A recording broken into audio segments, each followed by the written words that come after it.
Is it something you were brought up on, Dick Tracy? Dick Tracy is the great old American comic strip. You know, it was the first comic strip that wasn't funny. Dick Tracy was the first one that had violence and bad guys and good guys, and it wasn't just looking for laughs. In a curious way, though it's about crime and violence, there's a kind of innocence about the whole thing, isn't it? It captures an earlier, more innocent America?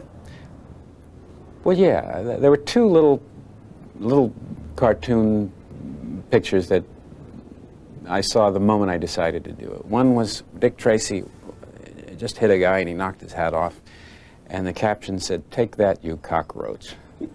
And the other one had Tess Trueheart standing with her hands on her hips saying, "Dick Tracy, are you asking me to marry you?" And when I looked at those two things, I thought, I got to make a movie of this. This could be fun. And it actually was fun. It was more fun than I ever had making a movie. I still strongly remember seeing Dick Tracy in theaters when it originally came out. I was 7 at the time, and I don't think I'd really seen any film noir or classic detective stories. So the world in the movie of gangsters and femme fatales and trench coats and fedoras was as much of a fantasy creation to me as The Lord of the Rings or something like that, and I totally loved it. The movie, I think, at the time was kind of seen as a box office failure, and it didn't spawn any sequels or anything like that. I had some of the toys, but it wasn't really a pop culture phenomenon, and it kind of faded away. I don't think we ever got it on VHS at my house, and I didn't see it again for a long time. Since it was sort of considered a disappointment, when I did see it again, I was surprised at how good I thought it was, and as I rewatched it over the years, I only started to like it more and more. Now it's having its 30th anniversary, and when I watch it, I'm more struck than ever by what a unique movie it is, and I think about how it could never get made today. At the time, major movies based on comics characters were much more rare, and Hollywood hadn't become so married to a set formula on how to make them every time, so you could still do something a little bit different with one. Over time, what was seen then as a disappointment has become something that I now think of as an example of how comic book adaptations should be made, and of how Hollywood has forgotten how to do this right. A film nowadays is not just a film, it's an event, isn't it? I mean, there's the marketing that surrounds it, and that the opening night of a film is a bit like election day. I mean, if people don't turn up on that day, you're dead. I can't see that this is a terribly healthy trend. I think it's very bad. It's just terrible for movies, for new movies, for the creative spirit. It's bad. There's no question about it. That's not to say that it's not good to make some movies that, like we know what we want in a hamburger, or we know what we want with, you know, a fast food. But when we know what we want in movies and we just say, well, we're going to get sequel number 2 and 3 and 4, I think it's too bad, because it takes the fun out of it, really. One of the most striking things when you look at this movie now is what I just mentioned, which is that it preserves the source material's inspiration of film noir influences. It's not realistic, but it's still essentially a period movie, not straying far from the character's 1930s and 1940s origins. Today, of course, with a comic book property, they would try to modernize it and make it work in the present day, which I think is a fundamental flaw in how movies now approach this material. Because Dick Tracy has in many ways resisted modernization because it hasn't had a major reboot in the last few decades, that period aesthetic is something that's remained associated with the characters. But really, characters like Superman and Batman are just as much of their time. Dick Tracy always used what was considered cutting-edge crime-fighting technology for its time, and in the 1960s, Dick Tracy's creator Chester Gould actually did try to modernize the character and bring in ideas from the space race craze that was popular at the time, and he had Tracy travel to the moon and have other atomic age adventures. Those stories now have a certain camp entertainment value, but they're generally considered the low point of the character's history. Dick Tracy exists in a world of gangsters and dames, and if you remove him from that, he suddenly doesn't make very much sense. That's what these characters are. It's not really an optional part of them. If I made a Superman movie now, it would still be set in the 1940s, and he would be fighting giant robots and mad scientists. I think these characters are of their time, and they were never intended to support 80 years of weekly comics and TV shows and movies. If you're going to revive them, there's only so far you can make them bend before they break. When Batman has a certain film noir aesthetic, his world and his design makes sense, but when you try to make him high-tech and put him in a plastic spacesuit, it immediately looks stupid. Even when Dick Tracy had his space period, it was meant to be silly and funny, and there was a self-awareness about how unbelievable it seemed, which is what allows for those stories to still be entertaining. With Batman, though, when they put him in a space-age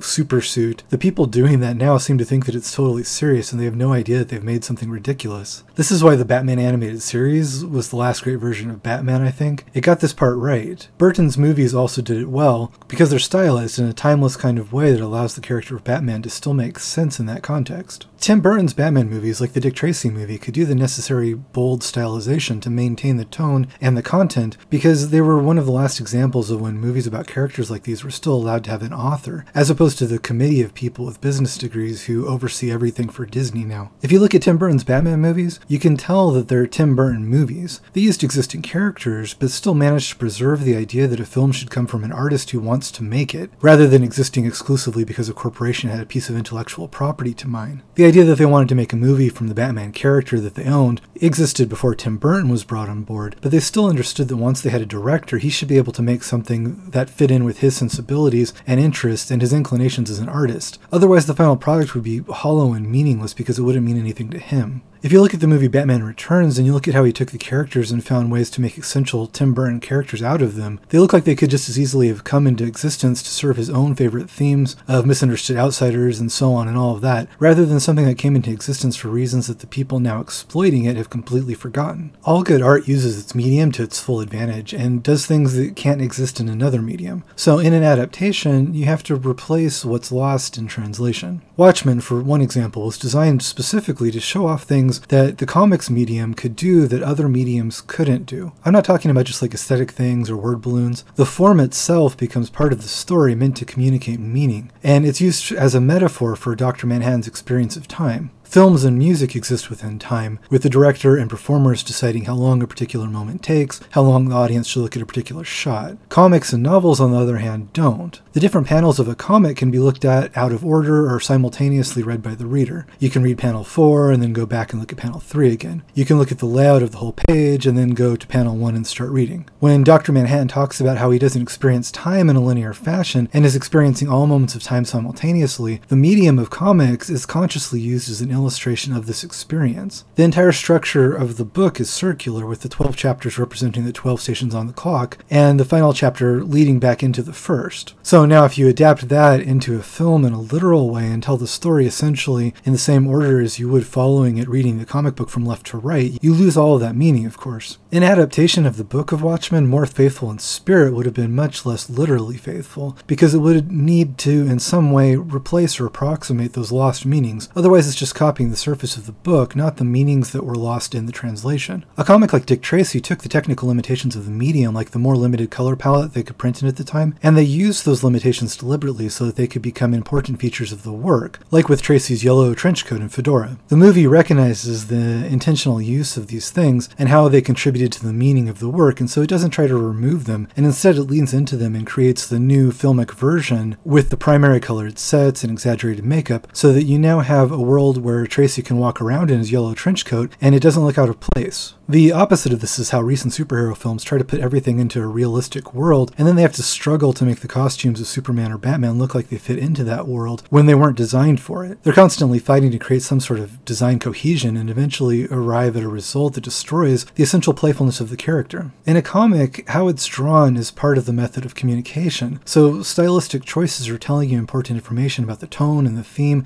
and the artist is conveying to you how he wants you to feel about the characters. I'm not just talking about easily translatable things like Dick Tracy wearing a trench coat and fedora. I'm talking about the way the artist uses his pen, about line weight and color choices, about how realistic or cartoony he chooses to make it. So then when you adapt it, you have the choice of either trying to copy these things, or to replace them, or to ignore them. In the dumb mainstream superhero movies of recent years, the decision is to ignore them. There's this really stupid idea that to translate a drawing into a movie set or costume, you have to make it realistic and create a version that could really work, when of course these characters were never meant to be realistic, and part of the joy of how they're presented in comics is in the way that they use things that seem natural in a drawing, because you understand that you're looking at something stylized, a representation of a thing, not the thing itself. When many people watch movies now, they have a very limited imagination where they think that the goal should always be to make something look real rather than a stylized representation of a real thing. The Dick Tracy movie embraces the essential elements of the comics, which are meant to be stylized representations, by creating a filmic world where everything looks designed by an artist's hand to represent a fanciful version of the real thing. Something as simple as a hallway isn't just a hallway when it's painted bright green and shot in a flat way to create a solid plane of color, rather than a space that you'd be used to walking in. In the movie, the staging is often done with the camera exactly perpendicular to the wall behind the characters, and with the characters moving parallel to the wall or directly towards the camera to make deliberately flat, square compositions. These flat, square shapes remind you of the shapes of comic panels. There's no attempt to avoid the fact that you're in a made-up world that doesn't exist, with settings often implied in an impressionistic way, just a color behind the characters even. For the time the movie was made, the matte work is extremely impressive, and sometimes it's still hard to tell exactly where the sets end and the paintings begin, but it also always has a hand-painted look that emphasizes that you're looking at something that was made, not something that exists naturally. This is actually a brilliant way to adapt from an illustrated medium to a photographic medium, because you retain the idea that what you're looking at is something that was hand-drawn, which is essential to the Tracy comic, where the characters are never meant to look like realistic people. It also doesn't look exactly like the comic book, though. It's a filmic version of the idea, different from the original, but replacing what's lost in translation with something else that has a similar meaning and effect. Then, after making, I think, all the right choices with the period and setting and the design aesthetic, Warren Beatty manages to create just a really effective, well-told story within that framework. Dick Tracy is just one of those movies where everybody working on it was somebody working at the top of their game. I think this is at least partly because of who Beatty is and his friendship with so many actors. He manages to pull together this unbelievable cast where even the smallest parts are played by great actors. When you read the whole list of who's in this movie, it's kind of amazing. I mean, you have Dustin Hoffman playing Mumbles, who only really has a couple scenes. There's Kathy Bates as a stenographer who's barely even in the movie.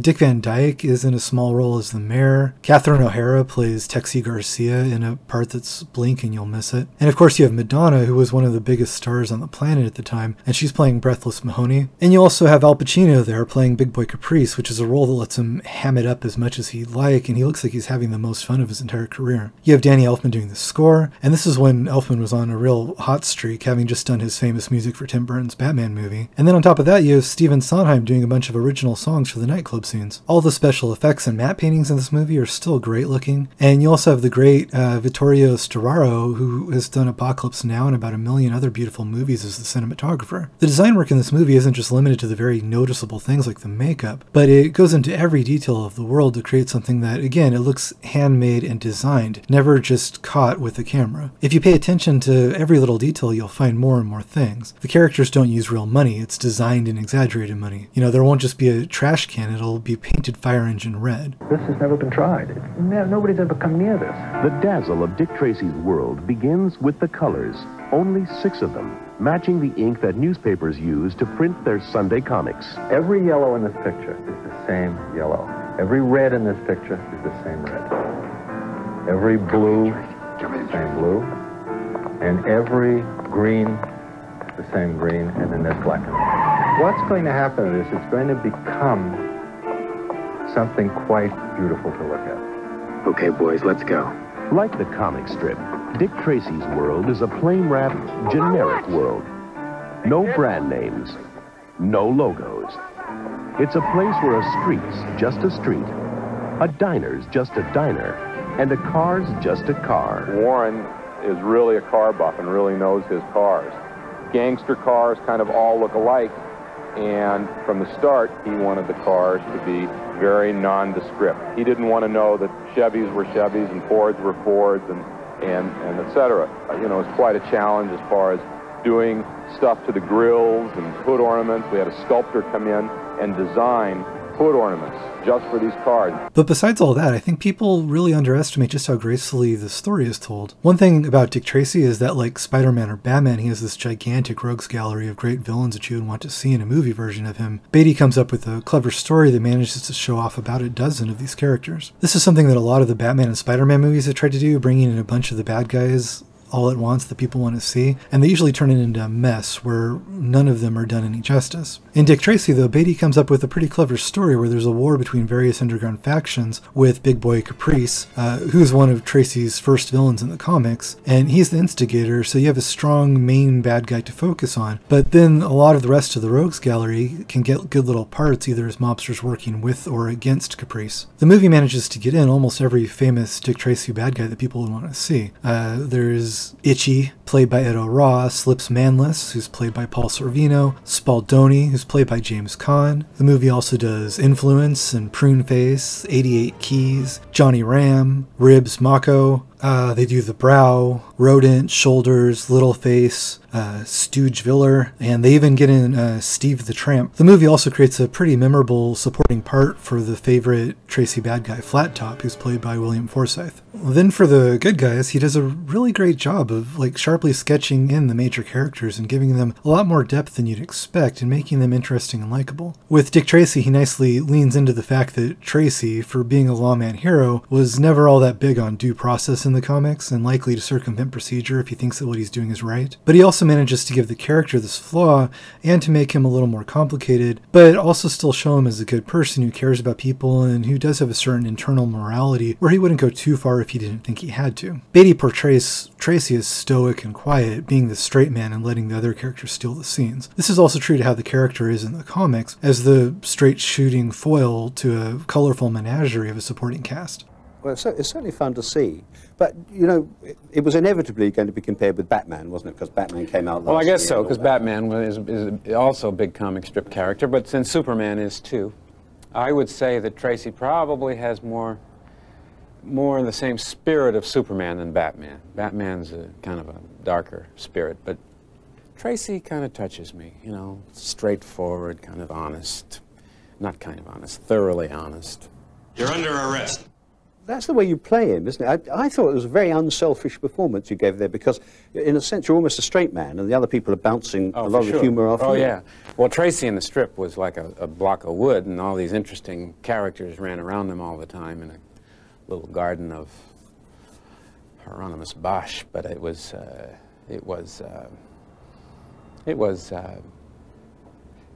Tracy that kind of held things, moved them forward. The movie also does Tess Trueheart, Tracy's long-suffering girlfriend, and she could easily have become the character nagging him to quit his job and stay home, or the doormat who doesn't have an opinion when he does whatever he wants, but the movie makes her neither. Instead, she's pretty strong and feisty, and she's involved when she needs to be. Hold this. Well, I like you. Well, if you want that detective certificate to be permanent, you gotta pick a name. Gimme.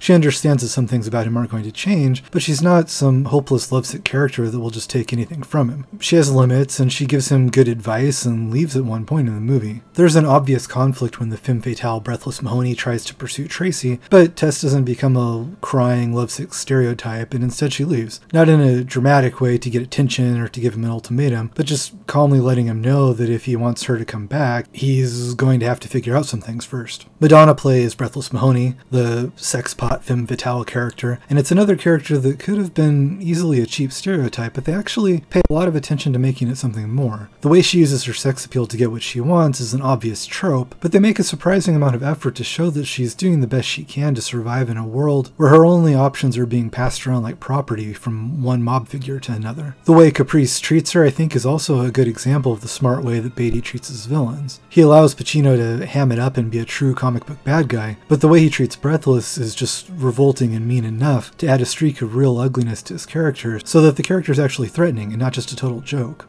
So I'm about to reveal one major spoiler because it's a 30-year-old movie and I think it's important to talk about, but if you've really never seen the movie before, I'd recommend that you just go watch it first and then come back and finish the video. Because the interesting thing about Madonna's Breathless Mahoney is that it's then revealed that Breathless is actually also the Blank, another underworld figure who in the movie is the most major threat to Pacino's Big Boy Caprice. The Blank and Breathless are both both characters from the comics, so this is another clever way to get more of the comics characters into the movie, this time at 2 for 1. It serves the double purpose of making the scary, faceless villain more complex once you find out her real identity, and also making Breathless much more than a passive victim or a seductress when you find out that actually she was the most dangerous mob figure in the whole movie. Another thing with how they show the blank is that it's another good example of the smart way they use their limited color palette. Since they mainly only had 6 colors that they were working with in the movie, you can assume meanings based on where they're placed. So purple is used sparingly, one main example being Mahoney's car, and then you might also notice that when the blank hits her first big scene, it's against a large window of purple glass, and her scarf is also purple. Other key moments when she's involved in the story, purple light is used around her, and this is all a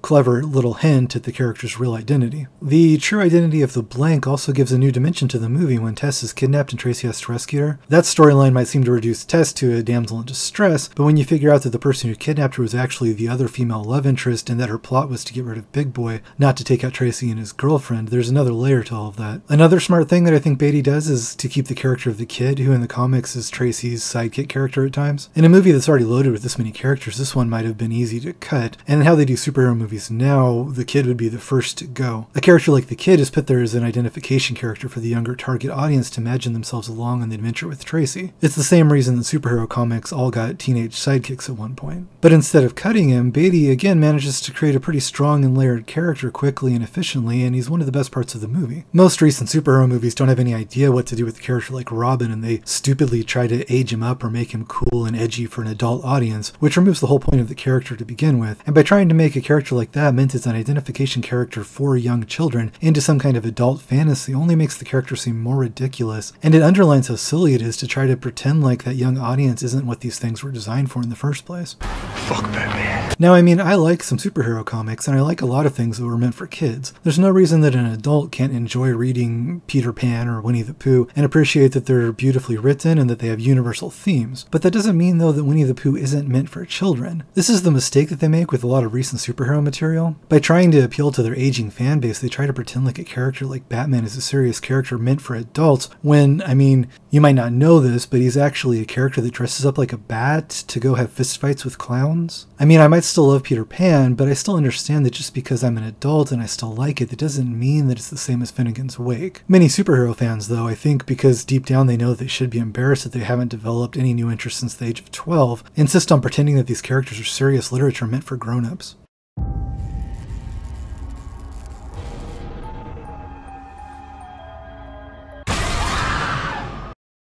Christopher Robin. The Dick Tracy movie, on the other hand, I think strikes the perfect balance of not dumbing down the content or making it too silly for adults to enjoy, but also preserving what it's meant to be. The original Tracy newspaper comics were surprisingly violent for their times, and the crime stories could be much more intricate and elaborate than what other newspaper comics did. But there was still an innocence and a fun, and they were still meant to be accessible to children. The Dick Tracy movie does both, telling a complicated story with a lot of characters that I can enjoy at age 37, but one that also thrilled me when I was 7 years old. It might sound like a simple thing, but it can't be that easy because it's completely eluded most people making superhero movies in the 30 years since this one came out. By keeping the kid and by being true to the character rather than making the movie overly childish, Beatty gives Tracy somebody to look after because for the most part Tess can look after herself, and Tracy having that connection creates some of the film's most emotionally resonant moments. There's a great little scene where the kid, who they've been encouraging to pick a name, finally decides that he'd like to be called Dick Tracy Jr. Since Beatty has been playing Tracy as an emotionally stoic character who never says or shows what he's feeling, he doesn't hug the kid or cry or anything like that, but Beatty gives you this great little moment that shows that even though he won't do those things, he feels just as strongly as somebody who does. Instead of being a sappy moment, it ends up being one of the film's most emotional scenes. If it's all right with you.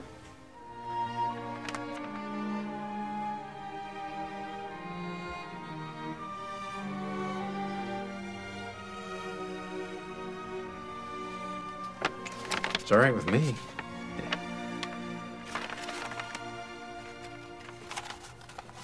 Yeah. The movie is also careful to never just let the kid become a problem or an annoyance. Instead, he contributes to the story, being the one who saves Tracy a few times, so he's not just a character you're wishing would disappear. They give him a full personality with little character details that are really sharply drawn. There's a great little moment I like when the kid early in the movie comes across some mobsters and he's spying on them. They're startled by a stray cat and one of them picks it up and throws it. The interesting thing is the reaction shot from the kid, showing that he hardly reacts to this violence at all. Little kid. Hi, little fella. Let's go. Ace bet's fine.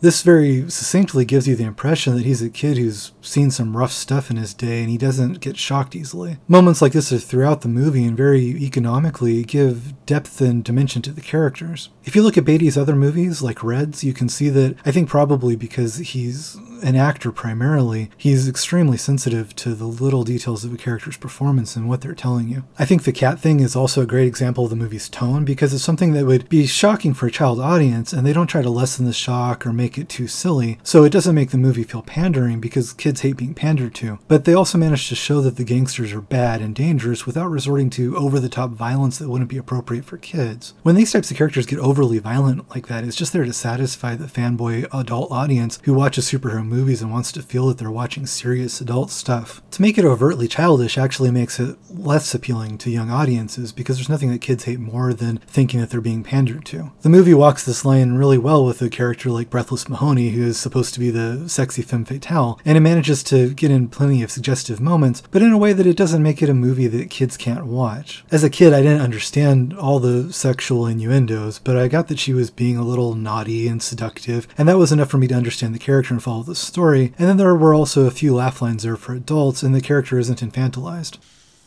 No grief for lips? I'm wearing black underwear.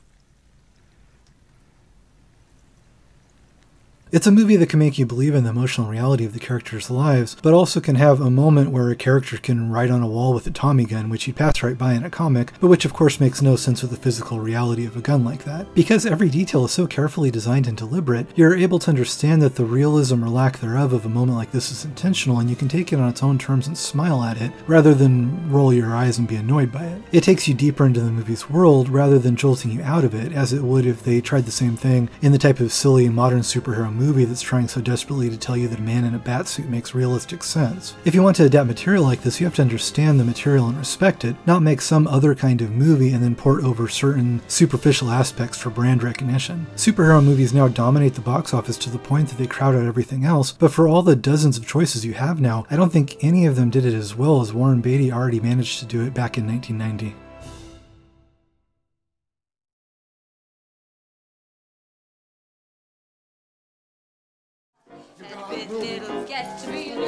Every time. You gotta pick it up. You gotta pick it up. Soon you got the kid as well as the.